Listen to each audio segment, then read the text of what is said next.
अस्सलाम वालेकुम नाज़रीन, मैं सलाहुद्दीन और आप देख रहे हैं मुनब्बी। इस वीडियो में कुछ अहम चीज़ों को डिस्कस करेंगे जो आज के माहौल में सख्त से सख्त ज़रूरत है, बिलखुसूस हमारे शहर सिरा को लेकर। जिस दिशा में हमारे पॉलिटिकल लीडर्स जा लेकर हैं वो कहीं ना कहीं कम्युनिटी को डैमेज कर लेकर है। वो चीज़ों को कैसा ओवरकम कर सकती है और कैसा रोक सकती, उस मामले को इसमें डिस्कस करने की कोशिश करेंगे। और इसमें मैं सच और हक के तरफ बात करने की कोशिश कर रहा हूँ। इसमें किसी को पसंद नहीं आया मेरी बात तो मुझे बिल्कुल भी फर्क पड़ने वाला नहीं है, और मैं सच जो है और मेरा जो माइंडसेट है, जिस तरीके के मेरे बिलीफ्स हैं, उसको जाहिर करने के वास्ते मैं किसी से डरने वाला नहीं हूं। फर्स्ट, जिस टॉपिक को मैं बात करने जा रहा हूं उस टॉपिक को समझने के वास्ते कई लोग क्या करते हैं कर बोले तो वो जो एक्टिविटीज, वो जो हरकतें जो लोग कर लेकर हैं सियासत दाना बिलखुसूस उसे सेक्युलर कंट्री, ये सेक्युलरिज्म की आड़ में ये सब चीज़ें कर रही हैं या फिर डेमोक्रेसी की आड़ में ये सब चीज़ें कर रही कर बोलकर कई लोगों का राय है। तो इसमें हमें समझने की ये कोशिश करेंगे कि सेक्युलरिज्म क्या होता है और डेमोक्रेसी क्या होता है बोलकर। ये चीज़ों को समझा तो जो टॉपिक को मैं डिस्कस करने वाला हूं वो तुम लोगों को आसानी से समझ में आएगा कर बोल को मेरी एक उम्मीद है।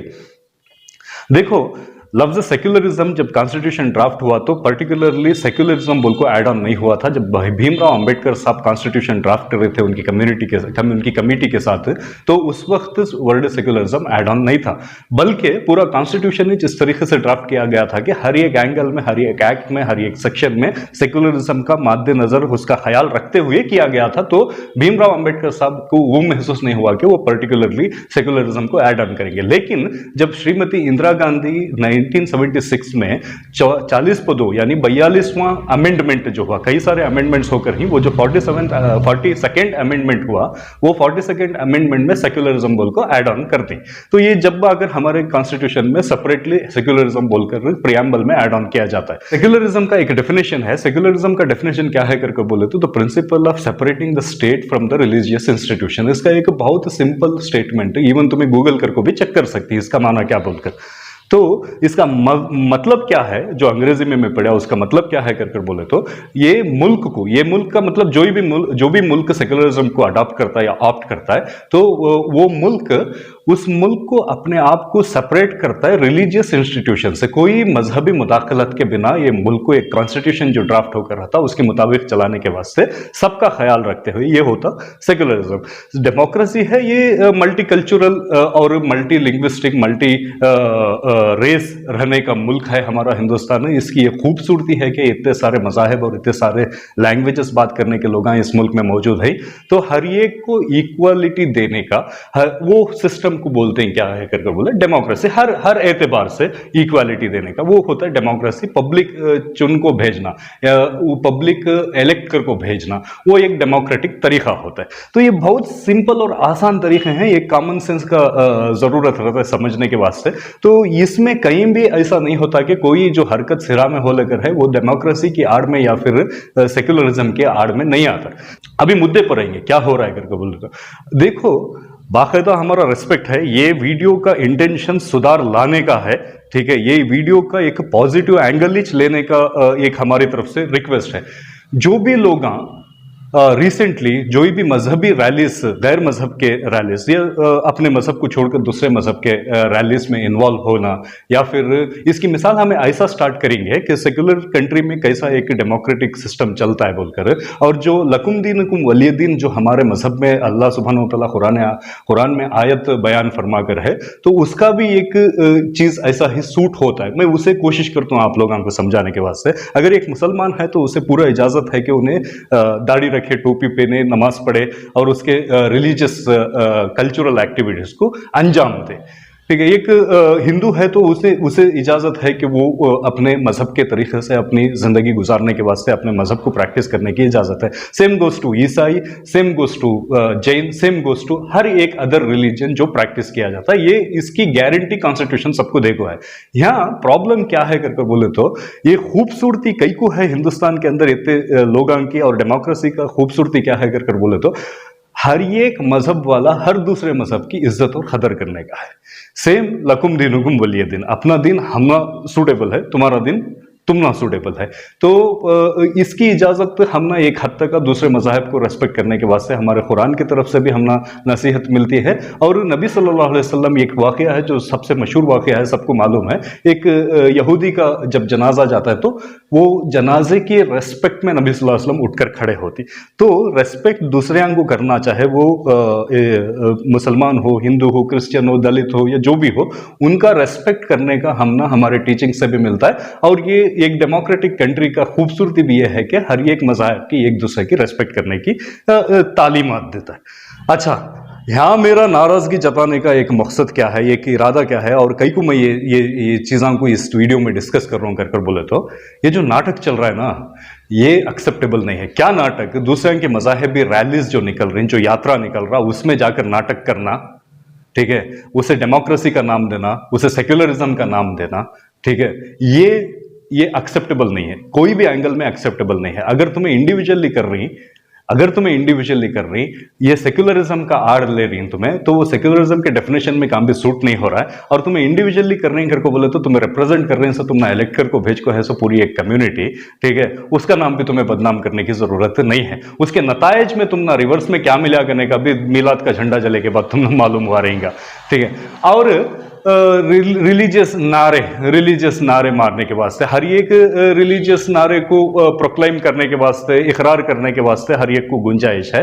जरूरी नहीं है कि नाटक करने का दूसरे के रिलीजियस नारे को प्रोक्लेम कर या फिर रिलीजियस नारे को पुकार कर उनको खुश करने की जरूरत बिल्कुल भी गुंजाइश नहीं है। देखो, हमें देखने को क्या मिलता है करके बोले तो कुछ लोग हमारे पर्टिकुलरली मुस्लिम कम्युनिटी से जाकर पूजा करना, ये करना, भाई तुम्हें पर्टिकुलरली तुम्हें इंडिविजुअल कर रहे हैं तो तुम्हें जो करना है वो कर लियो, जहां भी जाकर खसम खाना है, बैयत करना है कर लियो, तुम्हें उसमें कौन भी रोक टोक नहीं कर रहा। लेकिन तुम्हें ले को जा रहे हैं, सो रिप्रेजेंटेशन कौन सी कम्युनिटी का करने का वो भूलो न को। दूसरी बात, जो लोग जरूरी नहीं है कि सेक्युलरिज्म प्रैक्टिस करने वाले रमजान में आकर टोपी पहनना, शॉल ओढ़ना या फिर दुआ में हाथ उठाना, अगर उन्होंने इंडिविजुअली उठा रहे हैं तो उठा लेंगे, सियासी एतबार से उन्होंने अपनी रोटियां सेकने के वास्ते आ रही, उन्होंने सेक लेती, उन्होंने जाती। ये काम भी कौन से भी एंगल में सेक्युलरिज्म में फिट नहीं हो रहा। वो उनका वो एक्स्ट्राऑर्डिनरी एक्ट कर रहे हैं सो अपने वोटा बटोरने के वास्ते या फिर उनका एक पॉलिटिकल एडवांटेज के वास्ते चीनों करती है, ये काम ना हो को। इसमें कोई भी मजहब ऐसा दूसरे मजहब को फॉलो करो या तो एक्ट ये करो कर को बिल्कुल इजाजत भी देखो नहीं है। कॉन्स्टिट्यूशन में भी ऐसे हरकतां करने की इजाजत बिल्कुल भी नहीं है। तो इसे बाज आना बिल्कुल जरूरी है। देखो, अब रिसेंटली क्या हुआ, एक तो हादसा जाकर कोई लोग हम पूजा भी करने वाले पूजा भी कर डाले और नारे मारने वाले। रिसेंटली हमें देखने को क्या मिलता, मुस्लिम आइडेंटिकल ड्रेसेस पहनने को अपने पोजीशंस मिलते ही वंदे मातरम जैसा नारा, जो एक्चुअली मैं यहाँ इस्तेमाल करूँ तो तुम लोगों को समझाने, वरना वंदे मातरम बोलने से मैं भी बात करता हूँ, मुझे भी उसे वो एक्सेप्टेबल नहीं है मुझे, बल्कि सारे उलमा इकराम भी ये चीज को बोलने के वास्ते रोक लगा कर रही, ये चीज हमें नहीं बोल सकते। वो काम भी कॉन्स्टिट्यूशन में उसकी इजाजत भी नहीं है, ये बोलना आज बोल को कंपलसरी भी नहीं है। कॉन्स्टिट्यूशन में भी वो प्रेशर हमना नहीं है। कॉन्स्टिट्यूशन एक बहुत ही खूबसूरत चीज है जिसमें सबको अपने अपने तरीके से प्रैक्टिस करने की इजाजत है। रही बात जब पोजीशन मिलते ही खड़को नारे लगाना, वंदे मातरम जैसे नारे लगाना, मुस्लिम आइडेंटिकल ड्रेस पहन लेकर, ये तुम ना लोगों को शोभा नहीं देता। तुम्हें किसी को आखा बना को, किसी को प्लीज करना चाहती, किसी को इम्प्रेस करना चाह रही, तो तुम्हें पर्सनली तुम्हें कर लियो। ये जब तुम्हें रिप्रेजेंट कर रही कोई कम्युनिटी को और कोई मोहल्ले को, तो तुम्हारी जिम्मेदारी ऐसी नहीं बनती कि तुम्हें जाकर वहां किसी को आखा बनाकर, किसी को इत्मीनान पहुंचाने के वास्ते, किसी को खुश करने के वास्ते पूरी कम्युनिटी का सर झुकाओ। बोल को ये एक्सेप्टेबल नहीं है। ये तुम ना पसंद नहीं आया तो भी ये बात बिल्कुल भी मैं बोलता हूँ, सोचे ये एक्सेप्टेबल नहीं है। मैं क्या समझाना चाह रहा हूँ, जिन्हों भी जाकर खसमा खाना चाहते हैं दूसरे देवला में, तुम्हें खा लो, लेकिन कौम पूरी मानती है अगर को बोल को तुम्हें बोलो ना को। और अगर तुम्हें वंदे मातरम का नारा बुरखा पहनकर लगाना चाह रही तो याद करो वो मुस्कान, उसके पीछे भी कुछ लोग हम पड़े थे, तब उन्हें वंदे मातरम के बजाय अल्लाह अकबर बोलकर चूज करी, ठीक है। वो डिफरेंस ले लेकर आने का कोशिश करो। उसका पूरा कॉन्स्टिट्यूशनल अधिकार है कि उन्हें क्या बोलना है और क्या नहीं बोलना है। तुम्हें यहां बुरखा पहन ले को जाकर पोजीशन मिलते ही वंदे मातरम कर को बोलकर हम ना शर्मिंदा करने की कोशिश करो ना को। हमें कौन भी वो चीज को एक्सेप्ट करने वाले नहीं, मेजॉरिटी 99% कौन भी एक्सेप्ट करने वाले नहीं, सिर्फ उन्होंने लोग एक्सेप्ट करेंगे जिनका कोई मुफाद हो, वो ही लोग ऐसे काम करेंगे बोलकर मैं समझता हूँ। तो बहरहाल मैं बोलना क्या चाहता हूँ, आप लोगों से रिक्वेस्ट क्या करना चाहता हूँ, ऐसे चीज़ें तुम्हें करना अगर शुरू करे किसी को इंप्रेस करने के वास्ते, हक का रास्ता तुम्हें छोड़ रही, ठीक है, बातिल को इंप्रेस करना चाह रही, तो कहीं ना कहीं लेकर जाकर पूरी कौम को, पूरी कम्युनिटी को गुलामी की तरफ लेकर जाकर ढकलने वाले हैं तुम्हें। ऐसे काम तुम्हें करने से बाज आ जाओ बोलकर मेरी ये गुजारिश है।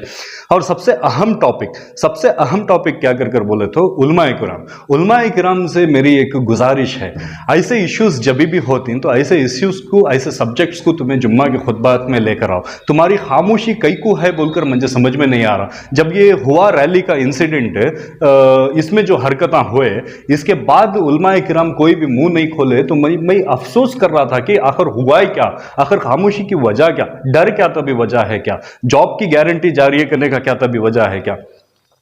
मेरी गुजारिश है, मेहरबानी से ऐसे सब्जेक्ट्स को लेकर आकर तुम्हें जुम्मा के दिन चर्चा करो, ऐसे सब्जेक्ट्स के ऊपर डिस्कस करो जो समाज में बदलाव ला सकती हैं, जो समाज के बुराइयों को दूर कर सकती हैं और समाज में एक बेहतरी को कायम कर सकती। तो तुम्हें सच बोलने के वास्ते किसी से डरो ना को, कभी भी डरो ना को। तुम ना लोगों को एक सबसे बेहतरीन लक़ब दिया गया है कि वो है वारिसतुल अंबिया, कंटिन्यूएशन ऑफ अंबिया का काम जो कंटिन्यू करने वाला है वो आप लोग हैं, ठीक है। तो आप लोगों की जिम्मेदारी बनती है कि सोसाइटी बिल्डिंग का, समाज को बनाने का जिम्मेदारी तुमना लोगों को अल्लाह सुब्हानहू व तआला देकर है। तुम्हारे से बहुत ज्यादा उम्मीद कर रहे हैं। तुम्हें कौन से भी मसलक से हो, सच बोलने डरो ना को, ठीक है। कौन से भी स्कूल ऑफ थॉट से हो, तुम्हें सच बोलने के वास्ते डरो ना को। नौजवान तुम्हारे ऊपर उम्मीद लगा को बैठी, समाज की सुधार की जिम्मेदारी तुम्हारे ऊपर है। तो तुम्हें लोग ऐसे सब्जेक्ट्स को डिस्कस करो, जिन्होंने गलती कर रही उन्हें कितना भी बड़ा सियासतदान रंदे, उन्हें कितना भी फाइनेंशियली फिट आदमी रंदे, उसे डरो ना को।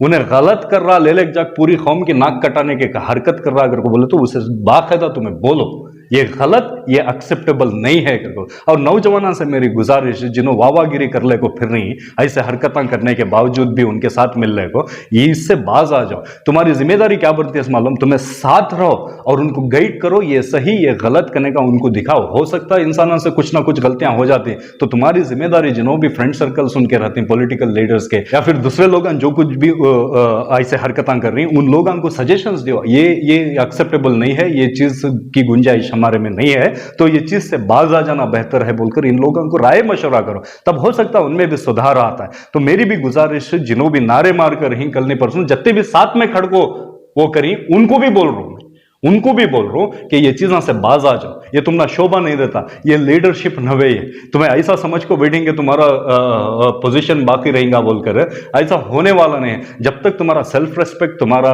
नहीं रहता, तब तक तुम्हें वो बोल रू ना, मैं तुम्हें पसंद नहीं आया तो भी बोल रहा हूं, तुम्हें गुलामी की ओर जा रही, इससे बाज आ जाओ। एक ना एक दिन पूरी कम्युनिटी को ले को जाकर गुलाम बना डालेंगे। ऐसा करने हमें नहीं देंगे, हमें नहीं भी देते। समझ में आ रही है बात। जब भी जरूरत पड़ती है बोलती। देखो ये मुनब्बी चैनल भी बनाकर ही ना हमें 1.5 साल पहले चुपके बने नहीं, ऐसे हालात आती, उस वक्त सच निडर होकर बोलने की जरूरत पड़ती है, तो उस वक्त इस्तेमाल होने वाला प्लेटफॉर्म ये मुनब्बी बोलकर हमें बनाकर ही। सो तुम ना लोगों को वक्त ब वक्त जब भी जरूरत पड़ती है आगाह करती। और याद रख लो, अल्लाह के सिवा किसी का डर हमना नहीं है। तुम्हारे बारे में गलत को गलत बोलने हमें कभी भी डर को नहीं है और डरते भी नहीं। इसके मिसाल कायम है, जिनको मालूम है उनको मालूम है, ठीक है। अब वो चर्चा एक अलग चर्चा है। बहरहाल मेरा ये वीडियो बनाने का एक पॉजिटिव माइंडसेट की तरफ से मैं ये बनाना चाह रहा हूं कि इसमें बदलाव आ जाना, ये सेम गलतियां रिपीट नहीं होना। हो ये गलती तुम्हें कर को ही, मैं बोल रहा हूं ये गलती तुम्हें जो कर को ही वो गलत है। अगर तुम्हें इंडिविजुअली करना है तो तुम्हें जो कुछ भी करना है कर लियो, पूरी कम्युनिटी को रिप्रेजेंट करने जाको तुम्हें वहां वो काम करो ना को। तुम ना खाली एक शख्स XYZ तुम्हारे नाम से नहीं पहचान रहे, वहां ये कम्युनिटी का रिप्रेजेंटेटिव कर को बोल को पहचान रहे हो। तुम्हें पेन रहे ड्रेस कोड की वजह से, तुम्हें पेन रहे बुरखियां की वजह से, तुम्हें छोड़ रहे दाड़ियां की वजह से, तुम्हें पेन रहे टोपियां की वजह से, वो कम्युनिटी के रिप्रेजेंटेटिव्स बोलकर तुम ना लोगों को आइडेंटिफाई कर रहे हैं। सो तुम्हें ऐसे हरकतें करे तो पूरी कम्युनिटी का उसमें इन्वॉल्वमेंट होता। तो मेरी एक आजिजाना गुजारिश है, ये चीज़ों से बाज आ जाओ। और उलमा इकराम को मैं दोबारा रिपीट करता हूँ, आप वारिसतुल अंबिया है, आप लोग चाहे तो बहुत कुछ बदलाव ला सकती। तो ऐसे चीज़ों के ऊपर डिस्कस कर कर और भी बेहतर माशरे को कैसा सुधार सकती और हमारी कौम को गुलामी से कैसा रोक सकती, उसके ऊपर तवज्जो दो और उसके ऊपर तुम्हें लोग खुतबा दो और फिर कार्रवाइयाँ करो बोलकर मेरी एक गुजारिश है। लास्ट और आखिरी चीज़ मैं फिर एक बार दोबारा रिपीट करना चाहता हूँ, ये इंटेंशनली मैं लास्ट में रिपीट कर रहा हूँ। सच बोलने के वास्ते आज तक किसी को डर को नहीं हूं और ना ही डरने वाला हूं। तो ना पसंद नहीं आया तो बिल्कुल भी मुझे फर्क नहीं पड़ रहा। तो मजीद वीडियोस के लिए देखते रहिए मुनब्बी। जज़ाकल्लाह।